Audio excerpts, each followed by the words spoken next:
أعوذ بالله من الشيطان الرجيم بسم الله الرحمن الرحيم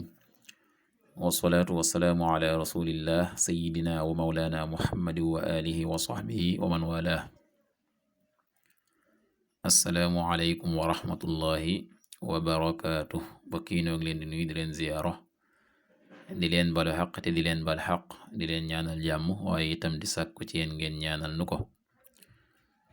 di ñaanit borom bi tabaraka wa taala mu defal nu tawfiq bool nit defal ndimbal bokki nu dikkaat ak yéen ci xadiisu bis bi mu di xadiisul yawm niki nu ko baakoo di ànd ak yéen bis bu jot seen mbokk Cheikh Mbay Seck di ko ànd ak yéen an ibni Umar radiyallahu anhuma an innabii sallallahu alayhi wa sallam qaal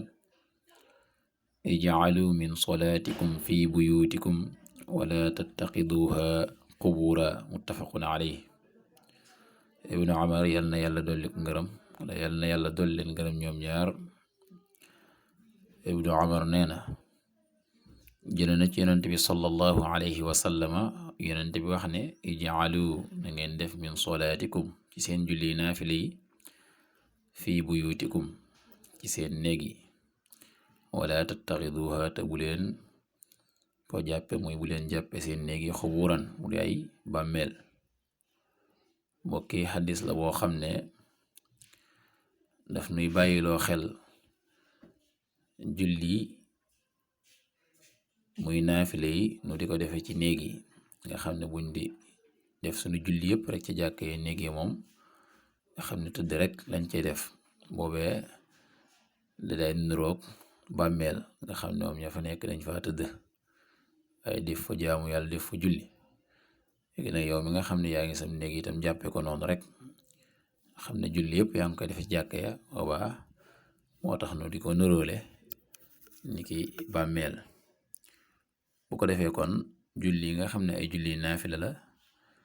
muy julli ñuy julli njëkk farata yi gannaaw farata yi yooyee nu di ko defee ci néeg yi ndax it moo gën